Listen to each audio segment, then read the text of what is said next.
விக்கினேஸ்வரா போற்றி, ஓம் நவக்கர நரலை போற்றி. தனுசு ராசி நேயர்களுக்கு வணக்கம்.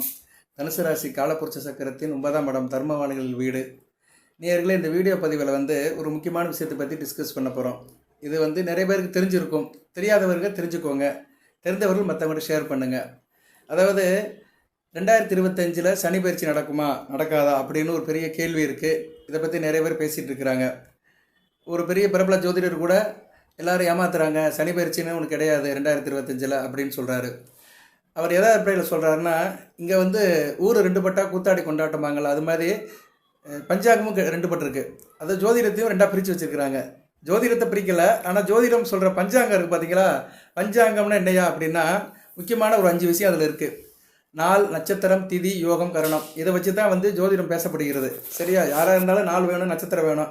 நட்சத்திரத்தை வச்சு தசாபுத்தி, திதமை, அதுக்கடுத்து கரணம், யோகம். கரண யோகம்லாம் யாரும் பார்க்குறது இல்லை. இப்போ அதை வச்சு சில பேர் குழப்படி பண்ணுறாங்க. ஆனால் வேத ஜோதிடத்தில் லக்கணம், ராசி, நட்சத்திரம், தசாபுத்தி இதை வச்சே பலன் சொல்லிடலாம். நானும் அப்படி தான் சொல்கிறேன். இப்போ உங்களுக்கு கோச்சார பலன்கள் சொல்லும்போது 4 நட்சத்திரம் ராசிக்கு சொல்கிறோம். தனிப்பட்ட ஜாதகத்தை பார்க்கும்போது லக்கணம், நட்சத்திர ரீதியாக தசாபுத்தி, அதுக்கு பலன்கள் சொல்கிறோம். ராசி சக்கரம், நவாம்சம், பாவ சக்கரம், தசாபுத்தி அமைப்புகள், அப்புறம் நட்சத்திர சாரங்கள், இப்படி ஒரு 5 விதமான அமைப்புகள் எடுத்துகிட்டு பலன் சொல்கிறோம். இதுவே அதிகம்தான். இந்த அமைப்புகள் 5 விதமாக எடுத்து பார்க்குறதே அதிகம்தான். சரி, அது பக்கம் இருந்தாலுமே இதெல்லாம் பஞ்சாங்கத்திலேருந்து எடுக்க முடியும். சரியா நேர்களே? அந்த பஞ்சாங்கம் இங்கே 2 பட்டை இருக்குது. எல்லாத்துலேயும் 2ன்னு இருக்குது. ஆணுனா பெண்ணு, இரவுனா பகல், இன்பம்னா துன்பம், மேடுனா பள்ளம், அப்படி சொல்கிற மாதிரி பஞ்சாங்கத்தில் 2 இருக்குது. வாக்கிய பஞ்சாங்கம், திருக்கணித பஞ்சாங்கம்னு. இந்த வாக்கிய பஞ்சாங்கத்தை ஒரு பழைய 10ஆம் பசலி, ரொம்ப அதர பழசு. அது அந்த காலத்துலேருந்து பயன்படுத்திட்டு இருக்காங்க. ஒரு குறிப்பிட்டவர் பயன்படுத்திட்டு இருக்கிறாங்க. ஒரு குறிப்பிட்டவர் ஒரு இடத்துக்குள்ள உட்காந்துக்கிட்டு வேத விற்பனர்கள் இதை இன்னும் வாசிச்சுட்டு தான் இருக்கிறாங்க. வாக்கிய பஞ்சாங்கம். வாக்கிய பஞ்சாங்கம் அந்த காலத்தில் முனிவர்கள், ரிஷிகள் அப்படின்னு சொல்கிறாங்க. நம்ம முனிவர்களையும் பார்க்கல, ரிஷிகளையும் பார்க்கல, தொன்று வந்துக்கிட்டு இருக்குது வாக்கிய பஞ்சாங்கம்.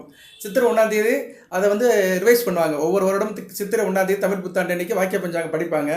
அது ஒரு பக்கம் இருக்குது. ஆனால் வாக்கிய பஞ்சாங்கத்துக்கு முன்னாடி திருக்கணித பஞ்சாங்கம் இருக்குது. திருக்கணிதம்னா என்னையா அப்படின்னா, திருத்தப்பட்ட கணிதம், திருக்கணிதம். ஜோதிடமே ஒரு கணிதம் தான். ஜோதிடத்தை எல்லாரும் கடவுளுக்கு பின்னாடி போய் வச்சுக்கிறாங்க, ஒளிஞ்சுக்கிறாங்க. ஜோதிடர்கள் எல்லாமே சாமிக்கு பின்னாடி போய் ஒளிஞ்சுக்கிறாங்க. ஏதாவது ஒன்றுனா சாமி உங்க கண்டா குத்தம், சாமி கையை காலை பிடிச்சிரும் அப்படின்னு ஜோதிடத்தை கோயிலுக்குள்ளே வச்சு பூட்டி வச்சுட்டாங்க. ஆனால் நான் கோயில் இல்லைன்னு சொல்லலை, சாமி இல்லைன்னு சொல்லலை. நானும் ஆன்மீக கருத்துக்கள் நிறையா பேசியிருக்கிறேன், பரிகார வழிபாடெல்லாம் நிறையா சொல்கிறேன். அதாவது ஆன்மீக வழிபாடுங்கிறது என்னென்னா, வேத ஜோதிடத்தில் எந்த இடத்துலையுமே எந்த சாமி பேரும் சொல்லலை. பராசரராக இருந்தாலும் சரி, பாரிஜாத முனிமா இருந்தாலும் சரி, வியாசராக இருந்தாலும் சரி, வராக முனீஸ்வரராக இருந்தாலும் சரி, எந்த ஞானிகளும் சித்தர்களும் ஒரு இடத்துல கூட இந்த சாமியை கும்பிடுன்னு சொல்லவே இல்லை. கிரகங்களை பற்றி சொல்லியிருக்கிறாங்க, கிரக அமைப்பை பற்றி சொல்லியிருக்காங்க, சத்பலத்தை பற்றி சொல்லியிருக்கிறாங்க. சரியா? கிரகங்கள் இந்தந்த வீட்டில் இருந்தால் என்னென்ன பலன்கள், அது தங்களுக்குள்ள உள்ள காம்பினேஷன், அதோடைய கூட்டு, நட்பு, எதிரி, பகை, இப்படி நிறைய அதோடைய பலத்தை பற்றி தான் சொல்லியிருக்காங்க. இல்லையா? நீங்கள் தனுசு ராசியில் பிறந்தீங்கன்னா தட்சிணாமூர்த்தியை தான் கும்பிடணும் அப்படின்னு எந்த இடத்துலையும் யாருமே சொல்லலை. இடையில வந்தவர்களும் அதை சேர்த்துக்கிட்டாங்க. சரியா? தட்சிணாமூர்த்தினா ஒரு ஞான குரு, ஒரு மௌன குரு. சிவனே குருவாக இருக்கிறாரு. தனுசு ராசிக்கு அதிபதி யார்? குரு பகவான். ஸோ இந்த குருவுக்கு அந்த குருவை சேர்த்துக்கலாம்னு சொல்லி தான் தட்சிணாமூர்த்தின்னு சேர்த்துக்கிட்டாங்க. இப்படி ஒரு பிணைக்கப்பட்டது, இடையில பிணைக்கப்பட்டது, சேர்க்கப்பட்டது தான் ஆன்மீக வழிபாடு. ஸோ வேதத்துக்கும் ஆன்மீகத்துக்கும் பார்த்தோம்னா ரிலேஷன்ஷிப் கிடையாது. அது ஒரு கௌரவமான ஒரு ரிலேஷன்ஷிப் தான். சில பேருக்கு இந்த கௌரவ பதவின்னு கொடுப்பாங்க. சரியா? கௌரவ பதவின்னு கொடுப்பாங்க. அது மாதிரி வேத ஜோதிடத்தில் ஒரு கௌரவமாக சொல்லப்பட்டது தான் ஆன்மீக வழிபாடு. ஆன்மீக வழிபாடு இல்லைன்னா மனிதன் பதப்பட மாட்டான். சரியா? கண்டதே காட்சி கொண்டதே கொலன்னு போயிடுவான். அவனுக்கு அந்த ராசி, நட்சத்திரம், லக்கணம், இதுக்கு சில வழிபாடுகள் பண்ணுப்பா, இந்த தெய்வத்தை கும்பிடு அப்படின்னா தான் அவன் ஒரு சிரத்தையாக ஒரு மனசோட கோயிலுக்கு போவான். ஒரு மனிதனாக இருப்பான். ஏன்னா மனிதன் இங்கே யாருக்கும் பயப்பட மாட்டான். ஏன்னா ஒரு தனி ஒரு மனிதன் யாருக்கும் பயப்பட வேண்டிய அவசியம் இல்லை. சில பேர் தாய் தகப்பனுக்கு பயப்பட மாட்டேங்கிறாங்க. சரியா? அவன் யார் சார் திருத்துவா அப்படின்னா கடவுள் தான் திருத்துவார். அதான் சின்ன பிள்ளையிலே சொல்லியிருக்கிறாங்க. தப்பு பண்ணினா கடவுள் கண்ணை குத்துவார் அப்படின்னு சொல்லி பயமுறுத்தி வச்சிருக்கிறாங்க. எந்த கடவுளும் கண்ணை குத்த போகிறது இல்லை. ஆனால் நியாய தர்மத்துக்கு ஏற்ற மாதிரி இந்த இயற்கை மனிதனுக்கு தண்டனை கொடுக்குது. அந்த இயற்கையை தான் நம்ம தெய்வங்கிறோம். சரி, ரொம்ப நம்ம நீட்டி முழங்க வேண்டாம், சப்ஜெக்ட்டுக்கு நேரடியாக வந்துடுவோம். வாக்கிய பஞ்சாங்கம், திருக்கணித பஞ்சாங்கம். இதில் வாக்கிய பஞ்சாங்கம் ஒரு அதர பழசு, அந்த காலத்துலேருந்து சொல்லிட்டு இருக்கிறாங்க. அதில் ப்ரூஃப் கிடையாது, அறிவியல் ரீதியாகவும் கிடையாது, கணித ரீதியாகவும் கிடையாது. ஆனால் கணிதம் இருக்குது. அவங்க போடுற கணக்கு கோயின்சைட் ஆக மாட்டேங்குது. பொதுவாக ஜோதிடம் அப்படின்னாலே, இந்த பூமியில் ஜோதிடம் அப்படின்னாலே சந்திரனை மையப்படுத்தி தான் நடக்குது. ஏன்னா சந்திரன் துணைக்கோள், நம்ம கண்ணால் பார்க்குற ஒரு கிரகம், ஒரு ஒளி கிரகம்.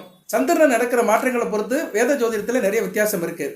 சந்திரன் நமக்கு வந்து ஒரு துணைக்கோள் தாயாக கருதுகிறோம் சந்திரனை. அதனால தான் தாய் சாணத்தில் சந்திரனை வச்சிருக்கிறோம், மாதுர்காரம் அப்படிங்கிறோம். ஸோ ஒரு தாய் ஒரு குழந்தைக்கு எப்படி முக்கியமோ அது மாதிரி இந்த பூமிக்கு வந்து சந்திரன் முக்கியமான கிரகமாக இருக்கிறாரு. சந்திரனுக்கு வந்து ஈர்ப்பு விசை கம்மி. மற்ற கிரகங்களோட ஈர்ப்பு விசையால் சந்திரன் அப்பப்போ சலனப்படுவார். அவர்கிட்ட நிறைய மாற்றம் இருக்குது. பொதுவாக வருடத்துக்கு ஒரு தடவை சந்திரனுக்கும் பூமிக்கும் உள்ள தூரம் 2 இன்ச்சு வித்தியாசப்படுது அப்படிங்கிறாங்க.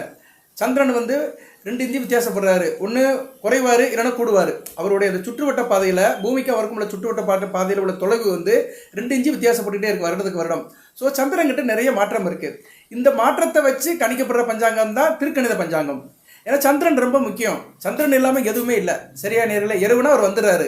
வளர்பறை தேய்பறை இருக்குது. கிரகணத்துக்கு சந்திரன் உட்படுறாரு. ஸோ சந்திரன் வந்து இன்றியமையாத கிரகம் நம்ம பூமிக்கு.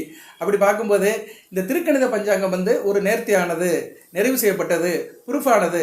திருக்கணித பஞ்சாங்கம் வந்து கிட்டத்தட்ட 15ஆம் நூற்றாண்டுக்கு முன்னாடியே இருக்குது. வாக்கிய பஞ்சாங்கம் வர்றதுக்கு முன்னாடியே இருக்குது. சரியா ஆரியப்பட்டா பாஸ்கரா காலத்துக்கு முன்னாடியே இருக்குது. அதெல்லாம் வந்து இந்த ஆன்மீக வழியில் வந்த ரிஷிகள், முனிவர்கள், வேத விற்பனர்கள் இவங்க என்ன பண்ணிட்டாங்கன்னா அதில் நிறைய கணக்கு போடணும். திருக்கணித பஞ்சாங்கத்தை வந்து ஒரு சயின்டிஃபிக்கான ஒன்று, அதை கணக்கு போட்டு சொல்லணும்னு சொல்லிட்டு தான் இவங்க வந்து இதை மந்திரத்திலே கொண்டு வந்துட்டாங்க. பழைய ஜாதக புக்கெல்லாம் வாங்கி பாருங்கள், செய்யுள்ளே இருக்கும். ஆனால் சமஸ்கிருதத்தில் இருக்காது, தமிழில் தான் இருக்கும், செய்யுள்ள இருக்கும். எதுக்குன்னா அந்த காலத்தில் அதோடைய கலாச்சாரம் செய்யுள்ள சொல்கிறதா அவங்களுடைய பாணியாக இருந்தது. பழைய படம் பாருங்கள், பாகவதர் படம்லாம் பார்த்தீங்கன்னா பாடல்கள் தான் நிறையா இருக்கும். ஒரு படத்தில் 30 பாடல் இருக்கும், டயலாக் கம்மியாக தான் இருக்கும். அதுக்கு பின்னாடி பராசக்தி படத்துக்கு பின்னாடி தான் அது மாறிச்சு, டைலாக் வந்து அதிகமாக இருந்தது. அது மாதிரி தான் வேத ஜோதிடமும் சரி ஒரு காலத்தில் வந்து செய்யுளாக இருந்தது. அதுக்கு முன்னாடி அது வேறு மாதிரி இருந்தது, வேதத்துக்கு உட்பட்டு அப்படி ஒரு மாதிரியை வச்சுருந்தானுங்க. ஆனால் நீங்கள் நாளடைவில் ஜோதிடம் வந்து கணிதம் அறிவியல் ஆகிப்போச்சு. சயின்ஸ் தான். உங்களுக்கு சயின்ஸ் நல்லா வரும், மேத்தமெட்டிக்ஸ் நல்லா வரும்னா நீங்களும் ஜோதிடர் ஆகலாம். சரியா ஞாபக சக்தி இருக்கணும், இறைவனோட அருட்கொடை இருக்கணும், அந்த அந்த அமைப்பு இருந்துச்சுன்னா நீங்களும் ஜோதிடர் ஆகலாம். Right, okay. இப்போ திருக்கணித பஞ்சாங்கம் அப்படின்னு பார்த்துட்டோம்னா சந்திரன் இருக்கிற மாற்றத்தை இது வந்து கரெக்டாக சொல்லுது. அதுபோல் லகரி அயனாம்சம் அப்படின்னு ஒன்று வச்சுருக்கிறாங்க. அது வந்து எப்படின்னா சந்திரனுக்கும் சூரியனுக்கும் உள்ள அயனாம்சத்தில் சில வித்தியாசம் இருக்குது. அது சந்திரனை வச்சு தான் மேக்ஸிமம் நடக்குது. சூரியனுக்குலாம் பெருசாக சொல்ல முடியாது, ஏன்னா சூரியன்கிட்ட யாரும் நெருங்கவும் முடியாது. சூரியனை பற்றி யாருமே கொட்டேஷன் கொடுக்கவே முடியாது, ஏன்னா அவர் எல்லாத்துக்கும் அப்பாற்பட்ட தலைவர். அந்த சூரியன் வந்து எல்லாத்துக்கும் அப்பாற்பட்ட தலைவர். அதனால் சூரியனை வந்து சப்ஜெக்டுக்குள்ளே எடுக்க வேண்டாம். சூரியனை மையப்படுத்தி சுற்றி வேண்டிய கிரகங்களை தான் நம்ம பேச முடியும். அதில் சந்திரன் ஒரு முக்கியமான கிரகம். சந்திரன் டிபெண்ட் பண்ணி தான் இங்கே ஜாதகமே இருக்குது, வேத ஜோதிடமே. ஸோ அந்த சந்திரன் நடக்கிற மாற்றங்கள் இதை வச்சு தான் இந்த லகரி அயனாம்சம் பார்க்கப்படுகிறது. அதுபோல் கிரக புஷ்டங்கள் இப்படிலாம் நிறைய இருக்குது வேத ஜோதிடத்தில். அதெல்லாம் வச்சு தான் ஜாதகம் பார்க்குறாங்க. இப்போ வந்து இன்னொன்று ப்ரூவ் பண்ணலாம். அதாவது இப்போ நம்ம கண்கூடான ஒன்று நிரூபிக்கப்பட ஒன்று இருக்குது, அதுதான் கிரகணம். இந்த பிரபஞ்சத்தில் பிரபஞ்சம்னு சொல்ல முடியாது, இந்த பூமியில் நம்ம வாழ்கிற பூமியை எடுத்துக்கிறோம். பூமியும் ஒரு பிளானெட் தான், ஒரு கிரகம் தான். இந்த பிரபஞ்சத்தில் வந்து பூமியில் வந்து கிரகங்களோட ஆதிக்கம் இருக்கா அப்படின்னு கண்டுபிடிக்கிறதுக்கு வந்து கிரகணங்கள் வந்து பயன்படுது. கிரகணங்கள் நடக்குதுல, ராகு கிரகணம், சூரிய கிரகணம், சந்திர கிரகணம். அது ராகு கேதுகளை வந்து சூரியனை சந்திரனை பிடிச்சிருவாங்க அப்படின்னு ஒரு ஸ்டோரி இருக்குது. ஆனால் சயின்ஸ் ரீதியாக பார்த்தோம்னா சூரியன், சந்திரன், பூமி இவங்க நேர்கோட்டில் வந்துடுவாங்க. வரும்போது பூமி நடுவில் வந்துருச்சுன்னா சந்திர கிரகணம், சந்திரன் நடுவில் வந்துட்டாருன்னா சூரிய கிரகணம். இப்படி வந்து மாறி மாறி வரும். சரியா நேரில் சூரியனும் சந்திரனும் கேது ராகுவால் பிடிக்கப்பட்டு ராகு கரகஸ்த சந்திர கிரகணம், கேது கரகஸ்த சூரிய கிரகணம், சந்திர கிரகணம் மாற்றி மாற்றி நடக்கும். சரியா பௌர்ணமிக்கு சந்திர கிரகணம் நடக்கும், அமாவாசை அன்னைக்கு சூரிய கிரகணம் நடக்கும். இது ராகு கேதுகளால் கண்டிப்பாக நடக்கும். அது வருடத்துக்கு 4 தடவை நடக்கும். வருகிற 14ஆம் தேதி ஒன்று நடக்குது, மார்ச் 14ஆம் தேதி வெள்ளிக்கிழமை ஒன்று நடக்குது, கேது கரகஸ்த சந்திர கிரகணம். இந்த கிரகணம்லாம் வந்து திருக்கணித பஞ்சாங்கத்தில் கரெக்டாக இருக்குது. சரியா இப்போ வந்து அடுத்து வருகின்ற கிரகணம் வந்து இந்தியாவில் தெரியாது, ஆசியா கண்டத்தில் தெரியாது, தமிழ்நாட்டிலையும் தெரியாது, யூரோப் கண்ட்ரிஸில் தெரியும். அந்த யூரோப் கண்ட்ரிஸில் எங்கே தெரியுங்கிறது அது ப்ரூவ் பண்ணலாம். இந்த இந்த வீடியோவில் நான் வந்து உங்களுக்கு ப்ரூஃப் கொடுக்குறேன். இந்த வாக்கிய பஞ்சாங்க சரின்னு சொல்கிறவங்க வந்து இந்த கிரகணத்தை மறந்துடுவாங்க. அவங்க கிரகணத்தை பற்றியே பேச மாட்டாங்க. அவங்களுக்கு 9 கிரகங்கள் வேணும், ஆனால் ராகு கேதுகளை மறந்துடுவாங்க. ஏன்னா ராகு கேதுகளை வச்சு நடக்கிற இந்த கிரகணத்தை மறந்துடுவாங்க. ஏன்னா வாக்கிய பஞ்சாங்கத்தில் வந்து கிரகணத்தை கணிக்க முடியாது, திருக்கணித பஞ்சாயத்தில் தான் அது ப்ரூவ் பண்ண முடியும். சரியா நீங்கள் வந்து இப்போ போய் கூகுளில் போய் நெட்டில் ஒரு சாஃப்ட்வேர் எடுத்துக்கிட்டு அதில் போட்டிங்கன்னா கரெக்டாக வந்துடும். அந்த கிரகணம் எந்த இடத்துல நடக்குதோ அங்கே வந்து கரெக்டாக வந்து சந்திரனும் சூரியனும் மறைக்கப்படுவார்கள். அந்த எக்ஸாக்டாக அந்த பிளேஸை சொல்லிடலாம். இப்போ வந்து அடுத்து வருகின்ற ஒரு கிரகணம் வருது. அது என்னைக்கு கிரகணம் நடக்குதுன்னா உங்களுக்கு வந்து செப்டம்பர் 7ஆம் தேதி ஒரு கிரகணம் நடக்குது. ராகு கிரகஸ்த சூரிய கிரகணம் நடக்குது. அந்த கிரகணம் வந்து தமிழ்நாட்டில் தெரியும், இந்தியாவிலும் தெரியும். சரியா அந்த கிரகணத்தை நம்ம பார்க்கலாம். சரியா நேரில் அது எப்போ சார் நடக்குது அப்படின்னா 7/9/2025 ஆனி மாதம் 22ஆம் தேதி ஞாயிற்றுக்கிழமை நடக்குது. சரியா அன்னைக்கு பௌர்ணமி தான், ஆவினி அவிட்டத்தை ஒட்டி ஒரு பௌர்ணமி. இரவு 9:50லேருந்து 1:30 வரைக்கும் நடக்கும். சரியா? இரவு 9:50லேருந்து 1:30 வரைக்கும் நடக்கும். இந்த கிரகணம் வந்து தெளிவாக தெரியும் நமக்கு. சரியா? இந்த கிரகணம் வந்து நமக்கு தெளிவாக தெரியும். இரவில் நடக்கும். சரியா? இரவில் நடக்கிறதுனால இது சந்திர கிரகணம் தான். இந்த கிரகணம் நமக்கு தெரியும். சரியா? இந்த கிரகணம் வந்து நமக்கு இரவில் வந்து கண்கூடாக பார்க்கலாம். பூரட்டாதி நட்சத்திரத்தில் நடக்குது. சரியா? பூரட்டாதி நட்சத்திரத்தில் நடக்குது. பூரட்டாதி நட்சத்திரத்தில் சந்திரனும் ராகு இருப்பாங்க. அதே மாதிரி கும்பத்தில் சந்திரனும் ராகு இருப்பாங்க. ஆமாம், புரட்டாதி நட்சத்திரத்தில் 1, 2, 2 புரட்டாதி 1ஆம் பாதம் 2ஆம் பாதம் கும்பத்தில் இருப்பாங்க. சூரியனுக்கு எதுவும் சிம்மத்தில் இருப்பாங்க. சரியா? ஆவணி மாதம் அவிட்டம். கரெக்டு தான், நான் சொன்னது கரெக்டு தான். ஏன்னா ஆவணி மாதம் சூரியன் வந்து சிம்மத்தில் இருப்பார். ஸோ ஆவின அவிட்டத்தொட்டி நடக்கிற இந்த ராகு கிரகச சந்திர கிரகணம் தமிழ்நாட்டில் தெரியும். அந்நேரம் வந்து நிலவு கருப்பு ஆயிரும், கருப்பு நிலா. சரியா? இது வந்து ப்ரூவ் பண்ணலாம். திருக்கணித பஞ்சாங்கத்தில் ப்ரூவ் பண்ணலாம். இந்த கட்டத்தை உங்களுக்கு நான் இப்போ இதில் சப்மிட் பண்ணுறேன். சரியா? இந்த கட்டத்தை வந்து உங்களுக்கு நான் வந்து சப்மிட் பண்ணுறேன், அட்டாச் பண்ணுறேன், அதை நீங்கள் பார்த்துக்கோங்க. சரியா? அதனால் எதுக்கு சொல்ல வரேன்னா, இந்த சனி பயிற்சி வந்து திருக்கணித பஞ்சாங்கத்தின்படி கரெக்டாக நடக்குது. ஸோ கிரகங்களுடைய அந்த மாற்றம், கிரக பயிற்சி, நடக்கிற நிகழ்வு எல்லாத்தையும் சரியாக சொல்கிற பஞ்சாங்கம் திருக்கணித பஞ்சாங்கம் தான். அதனால் தனுசு ராசினருக்கு என்ன சொல்ல வரேன்னா, திருக்கணித பஞ்சாங்கத்தின்படி வருகிற மார்ச் 29ஆம் தேதி சனி பயிற்சி நடக்குது. சரியா? அது ப்ரூஃபாகாத இது இவ்வளோ தூரம் வளர்க்கினேன் நான். இது ஒரு சின்ன தகவல் தான். சனி பயிற்சி பலங்களாக தனியாக போட்டுருக்கிறேன். அந்த லிங்கை வேணால் அட்டாச் பண்ணுறேன், பார்த்துக்கோங்க. இப்போ வந்து திருக்கணித பஞ்சாங்கம் தான் சரியானது ஒன்று. அதை வந்து திருத்தி அமைக்கப்பட்ட பஞ்சாங்கம் அப்பப்போ அப்டேட் ஆகிட்டு இருக்குது. அதன்படி தான் வந்து கிரகங்கள் நடக்குது. சரியா? கிரக பயிற்சியில் அதுபடி தான் நடக்குது. கிரகணமும் அதுபடி தான் நடக்குது. அதை ப்ரூஃப் செய்யலாம். இதை வந்து நம்ம ப்ரூவ் பண்ணிக்கலாம். பஞ்சாங்கத்தில் பார்த்துக்கலாம். நீங்கள் சாஃப்ட்வேரில் கூட செக் பண்ணிக்கலாம். அதுபோக வந்து நம்ம நேரடியாக கூட பார்த்துக்கலாம். சரியா? இந்த சந்திர கிரகணத்தில் வெறுங்க நாள் கூட பார்க்கலாம், இல்லைன்னா டெலஸ்கோப் வச்சு பார்க்கலாம். இதில் அனைவரும் அறிஞ்சது. இதை நான் ரொம்ப வளர்க்க வேண்டிய அவசியம் இல்லை. பட் சொல்ல வேண்டிய விஷயம் என்னென்னா, இந்த சனி பயிற்சி இருக்கா இல்லையான்னு ஒரு பெரிய வாதம் நடந்துட்டு இருக்குது. திருக்கணித பஞ்சாங்கத்தின்படி வருகிற மார்ச் 29ஆம் தேதி சனி பயிற்சி வந்து நடக்குது. தனுசு ராசிக்கு வந்து சனி பகவான் 4ஆம் இடத்துக்கு போகிறாரு. அவர் 4ஆம் இடத்துக்கு போய் என்னென்ன பலன்கள் கொடுப்பாருன்னு ஏற்கனவே இந்த வீடியோ போட்டுருக்கிறேன், அதை நீங்கள் பார்த்துக்கோங்க. பட் வந்து திருக்கணித பஞ்சாங்கத்தை தயவு செய்து நம்புங்க. இப்போ நான் சொல்கிற தகவலாம் திருக்கணித பஞ்சாங்கத்தை பற்றி தான் சொல்கிறேன். கோச்சார பலன்கள் இருந்தாலும் சரி, நான் தனிப்பட்ட முறையில் ஜாதகம் செக் பண்ணாலும் சரி, திருக்கணித பஞ்சாங்கம் தான். திருக்கணித பஞ்சாங்கம் தான் சரி. வாக்கிய பஞ்சாங்கத்தை வந்து தவறுதலுக்கு உட்பட்டது. திருக்கணித பஞ்சாங்கத்துக்கும் வாக்கிய பஞ்சாங்கத்துக்குமே வருடத்துக்கு 7 மணி நேரம் வித்தியாசம் இருக்குது. இப்போ என்கிட்ட சில ஜாதகம் வரும், அதில் பார்த்தோம்னா லக்கணம் மாறிடும், இல்லைன்னா நட்சத்திர பாதம் மாறும். அவர் எப்படி பிறந்திருப்பாருன்னா, இப்போ தனுசு ராசின்னு வச்சுக்கோங்களேன், உத்திராட நட்சத்திரம் சொல்லிடுவாங்க. ஆனால் ஜாதகத்தில் பார்க்கும்போது மகர ராசிக்கு போயிடும். உத்திராட 2ஆம் பாதமாக இருக்கும். ஆனால் அவர் ஜாதகத்தில் உத்திராட 1ஆம் பாதம் தனுசு ராசின்னு போட்டிருப்பாங்க. ஒரு பாதம் மாறிடும். இப்படி நிறைய ஜாதகம் என்கிட்ட வந்திருக்கு. அப்புறம் அவங்ககிட்ட நான் விளக்குவேன், ஐயா உங்கள் ஜாதகம் 1990 1960 எழுதியிருக்காங்க, 50-60 வருஷத்துக்கு முன்னாடி எழுதியிருக்காங்க, அது வாக்கிய பஞ்சாங்கம். இப்போ அது இப்படியெல்லாம் செல்லுபடி ஆகாது. உங்களுக்கு ராசி வந்து தனுசு ராசி தான், மகர ராசி இல்லை அப்படின்னு சொல்லி நான் ஜாதகம் பார்த்துருக்கேன். இந்த பலன்கள் கரெக்டாக இருக்கும். சரியா நேர்களே? ஏன்னா திருக்கணித பஞ்சாங்கத்தின்படி நடக்கிற சம்பவங்கள் தான் நிரூபிக்கப்பட்டவை, அதுதான் திருத்தி அமைக்கப்பட்டவை, அப்டேட் ஆகிட்டே இருக்குது. இன்றைக்கி உலகத்தில் எல்லாமே அப்டேட் ஆகுது. எல்லா டிபார்ட்மெண்ட்லேயும் அப்டேட் ஆகுது. எல்லா செயலும் அப்டேட் ஆகுது. அன்றைக்கி மாதிரி இன்றைக்கி இல்லை. அன்றைக்கெல்லாம் சித்த வைத்தியர் இருந்தார், பாட்டி வைத்தியர் இருந்தது, ஊருக்குள்ளேயே ஒருத்தர் மருத்துவர் இருப்பார், அவரே எல்லாத்துக்கும் தீர்த்து வைப்பார். ஒரு சின்ன ஆரம்ப சுகாதார மையம் மட்டும் இருக்கும். அங்கே எல்லாத்துக்கும் ஒரே மருந்து தான் கொடுப்பாங்க. காய்ச்சலுக்கு, வயிற்றுப்போக்கு, தலைவலி எல்லாத்துக்கும் ஒரு மருந்து தான் கொடுப்பாங்க. இன்றைக்கி அப்படி இல்லை. தடுக்கி விழுந்த ஹெல்த் சென்டர் இருக்குது, மல்டி லெவல் ஹாஸ்பிட்டல் இருக்குது, பெரிய பெரிய அமைப்பில் போயிடுச்சு. ஸோ எல்லாமே இன்றைக்கி வந்து அப்டேட் ஆகிருக்கு. மாடர்ன் டெக்னாலஜியில் எல்லாம் அப்டேட் ஆகிற மாதிரி ஜோதிடமும் அப்டேட் ஆகுது, வேத ஜோதிடமும் அப்டேட் ஆகுது. அதை புரிஞ்சுக்கணும். ஆனால் சில பேர் அதை புரிஞ்சுக்க மாட்டேங்கிறாங்க. ஜவ்வா பிடிச்சி இழுத்து பக்கத்திலே வச்சுக்கிறாங்க. சரியா? அது சுயநலம். உன்னுடைய சுயநலத்துக்காக சாமியை முன்னாடி வச்சுக்கிட்டு வாக்கிய பஞ்சாங்கம்னு ஒன்று வச்சுக்கிட்டு திருக்கணித பஞ்சாங்கத்தை இது பண்ண விட மாட்டேங்கிறாங்க. திருக்கணித பஞ்சாங்கம் வந்து அரசாங்கத்தால் ஏற்றுக்கொள்ளப்பட்டு விட்டது. பக்கத்தில் இருக்கிற மாநிலம் ஆந்திராவில் வந்து கடந்த 6 ஆண்டுகளுக்கு முன்னாடி திருக்கணித பஞ்சாங்கத்தை ஏற்றுக்கிட்டாங்க. அபிஷியலாக கவர்மெண்ட்லேயே அனௌன்ஸ் பண்ணிட்டாங்க. அங்கே திருப்பதி வெங்கடாச்சல பெருமாள் ஏழுமலையில் வந்து திருக்கணித பஞ்சாங்கத்தின்படி தான் ஆகம பூஜைகள் நடக்குது. அங்கே திருக்கணித பஞ்சாங்கம் தான் அபிஷியலாக இருக்குது. ஆந்திராவில் இருக்கிறவங்க வந்து திருக்கணித பஞ்சாங்கத்தை பின்பற்றணும்னு அபிஷியலாக சொல்லிட்டாங்க. நம்ம மத்திய அரசாங்கமும் வந்து ராஷ்ட்ரிய பஞ்சாங்கம்னு ஒன்று வெளியிடுது மத்திய அரசாங்கத்திலிருந்து. அதுவும் திருக்கணிதப்படி தான் பலன்கள் போடுறாங்க. ஸோ திருக்கணித பஞ்சாங்கத்தை நிறைய பேர் ஏற்றுக்கிட்டாங்க. மத்திய அரசாங்கமும் சரி, அந்திய மாநிலமும் ஏற்றுக்கிடப்பட்டது. நம்ம தமிழ்நாட்டில் அதை பற்றி யாரும் கண்டுக்கிறது கிடையாது. ஏன்னா இங்கே வந்து நாத்திகர்கள் ஆட்சி நடக்குது. இவங்களுக்கு அது தேவையில்லை.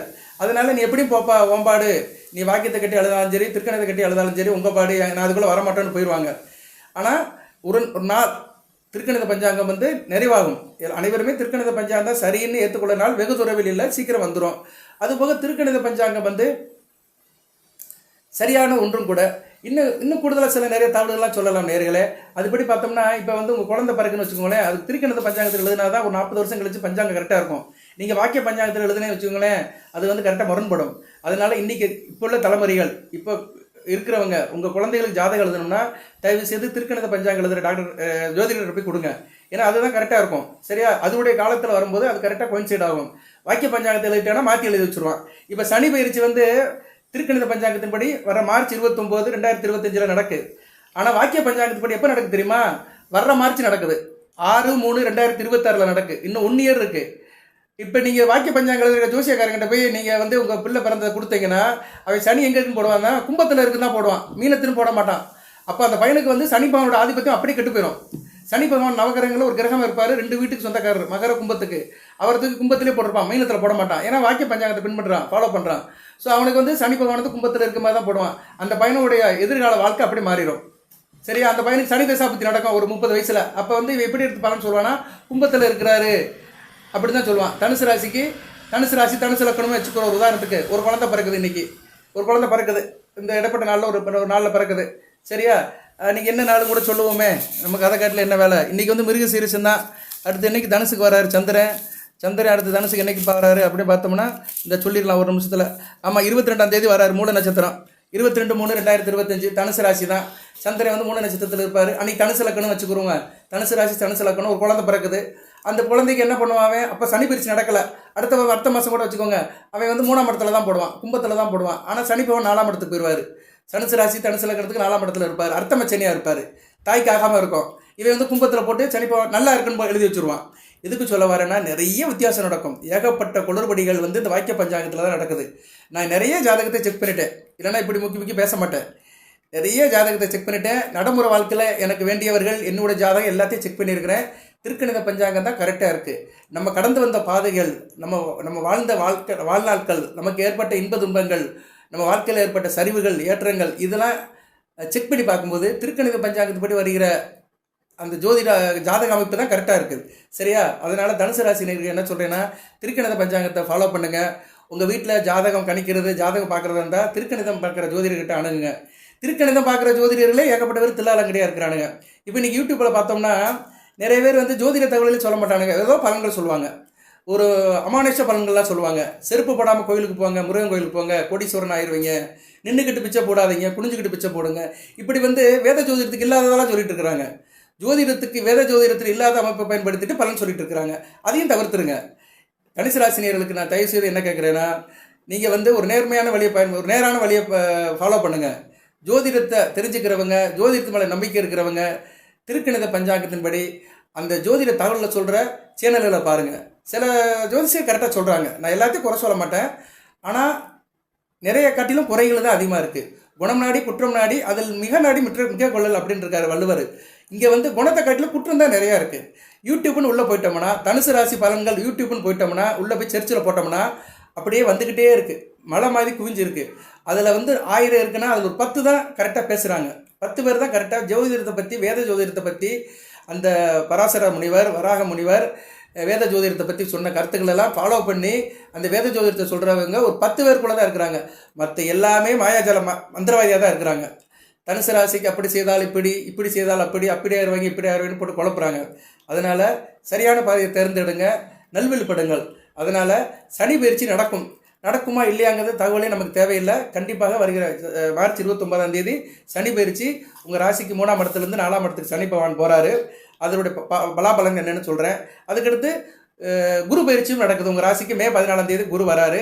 அதுக்குங்கிட்டு ராகுகேது பயிற்சியும் நடக்குது. சரியா? ராகுகேது பயிற்சி வந்து மே மாதம் தான் நடக்குது. சரியா? மே மாதம் அது வந்து அந்த அப்டேட் நான் எடுக்கலை, அதுக்கு நான் சரியாக போடுறேன். பொதுவாக ராகுகேது பயிற்சிகள் வந்து அந்த அளவுக்கு சிறப்பு கிடையாது. ஏன்னா ரெண்டுமே வந்து நிழல் கிரகம் தான். ராகுகேதுகளை வந்து தங்களுக்குள்ளே வந்து பெருசாலாம் ஒன்று சாதிக்க மாட்டாங்க. இருந்தாலும் ராகுகேதுகளுக்கு இப்போ வந்து ஒரு கிரேஸ் வந்துருச்சு. அதனால் ராகுகேது பயிற்சிகளும் பேசப்படுகிறது. நான் வாய்ப்பு இருந்தால் அதுக்கும் வீடியோ போடுறேன். ஏன்னா ராகு வந்து 3ஆம் இடத்துக்கு தான் வராரு தனுசு ராசிக்கு. அதனால் பெரிய பிரச்சனையே ஒன்றும் கிடையாது. கேது 9ஆம் இடத்துக்கு போகிறாரு. ஸோ கும்பராகு சிம்ம கேது தான் கொஞ்சம் டார்ச்சர் பண்ணுவார். ஏன்னா உங்கள் பாக்கியாதிபதி வீட்டில் இருக்கிறதால கொஞ்சம் டார்ச்சர் பண்ணுவார். ராகு அந்த அளவுக்கு எடுக்க மாட்டார். ஸோ வாட் எவர் மேபி அதுக்கு நான் அப்டேட் பண்ணுறேன். சரியா நேர்களே? நம்ம சேனலை தொடர்ந்து பார்க்குறவங்களுக்கு ரொம்ப நன்றி. ரிட்டர்ன் வியூவர்ஸுக்கு ரொம்ப நன்றி. நியூ வியூவர்ஸுக்கு சிறந்தாலும் தான் நன்றி. மெம்பர்ஷிப் எனேபிள் பண்ணியிருக்கிறேன். உங்கள் சாய்ஸ் தான். நீங்கள் உள்ளே வந்தீங்கன்னா அது உள்ள டேர்ம்ஸ் கண்டிஷன் படி உங்களுக்கு நான் தொடர்பு கொள்வேன், நல்லபடி பார்த்து கொடுப்பேன். நிறைய மெம்பர்ஸ் வந்து மற்ற ராசியில் வந்துட்டு இருக்கிறாங்க. அந்த சலுகை தனுசு ராசிக்கும் உண்டு. சரியா நேர்களே? எனேபிள் பண்ணியிருக்கிறோம். அதனால் இந்த திருக்கணித பஞ்சாங்கத்தின்படி நடக்கிற கிரகணங்கள் கரெக்டாக நிர்ணயிக்கப்படுகின்றன. சரியா? அதை வந்து நம்ம வெரிஃபை பண்ணிக்கலாம். அதுக்கு வந்து ப்ரூஃபையும் அதில் அட்டாச் பண்ணுறேன், பார்த்துக்கோங்க. அந்த 7/9/2025 செப்டம்பர் 7ஆம் தேதி ஆணி 22 ஞாயிற்றுக்கிழமை நடக்கிற பஞ்சாங்க அந்த கிரகண டீட்டெயிலையும் அதை அட்டாச் பண்ணுறேன்னு பார்த்துக்கோங்க. கண்டிப்பாக நடக்கும், நீங்கள் கண்ணாலே பார்க்கலாம். ஆனால் வாக்கிய பஞ்சாங்கத்தில் அதை பற்றி சொல்லியிருக்க மாட்டாங்க. ப்ரூஃப்காக தான் சொல்கிறேன். இதை எதிர்க்கிறவங்க எதிர்க்கலாம். சரியா? வாக்கிய பஞ்சாங்கம் சொல்கிறவங்களே நீங்கள் வந்து வாக்கிய பஞ்சாங்கத்தில் நீங்கள் என்ன பண்ணுறீங்கன்னா, சௌரியமாக இந்த திருக்கணித பஞ்சாங்கத்தில் உள்ளதை எடுத்து அப்படியே வச்சுக்கிறாங்க. சரியா? அவங்ககிட்ட உள்ள வித்தியாசமே என்னென்னா, இந்த சனி பயிற்சி தான் வித்தியாசப்படும். சனி பயிற்சி மட்டும்தான் திருக்கணிதத்துக்கும் வாக்கியத்துக்கும் வந்து கிட்டத்தட்ட 1 வருஷம் வித்தியாசப்படுதுங்க. 1 வருஷங்கிறது வந்து லாங் பீரியடு. 1 நாள் 2 நாள்லாம் வித்தியாசப்படலாம். சரியா? சரின்னு ஏற்றுக்கலாம். ஆனால் வாக்கியத்துக்கும் திருக்கணிதத்துக்கும் 1 வருடம் வித்தியாசப்படுது. 1 வருடம் நடக்கிறது ரொம்ப ரேரு. அதனால தான் வாக்கிய பஞ்சாங்கம் வந்து ஒரு பழமையானது, பின்னடைவை சந்திக்கிற பஞ்சாங்கம்னு சொல்லிட்டு இந்த வீடியோவை நிறைவு பண்ணுறேன். சனி பயிற்சி கண்டிப்பாக நடக்குது. நடக்குமா நடக்காதாங்கிற இந்த தகவல் தேவையில்லை. தனுசு ராசிக்கு 4ஆம் இடத்துல இருக்க சனி பகவான் பெருசாக கெடுபலங்கள்லாம் கொடுக்க மாட்டார். அந்த தகவலை ஏற்கனவே சொல்லியிருக்கிறேன், அதை பார்த்துக்கோங்க. இன்னும் அடுத்த வருட காலத்தில் கூடுதலாக தகவலை சொல்கிறேன். வாழ்த்துக்கள் நேயர்களே. எல்லாம் வல்ல இறைவன் தனுசு ராசி நேயர்களுக்கு மூலம் போராடம் உத்திராடம் 1ஆம் பாதத்தில் பிறந்த நேயர்களுக்கு சில சௌபாகியத்தையும் சில ஐஸ்வர்யத்தையும் சில நன்மையிலும் கொடுப்பார். அடுத்த வளங்கள் நலன்களை பற்றி தேக ஆரோக்கியத்துடன் தீர்க்காரியோட நீரோடி வாழ்க நிறைந்த வளம் பெறுக. இது ஜஸ்ட் ஃபார் இன்ஃபர்மேஷன் தான். சரியா? இது ஒரு இன்ஃபர்மேஷனுக்காக தான் சொல்லியிருக்கிறேன். தெரிஞ்சவங்க வச்சுக்கோங்க, தெரியாதவங்க தெரிஞ்சுக்கோங்க.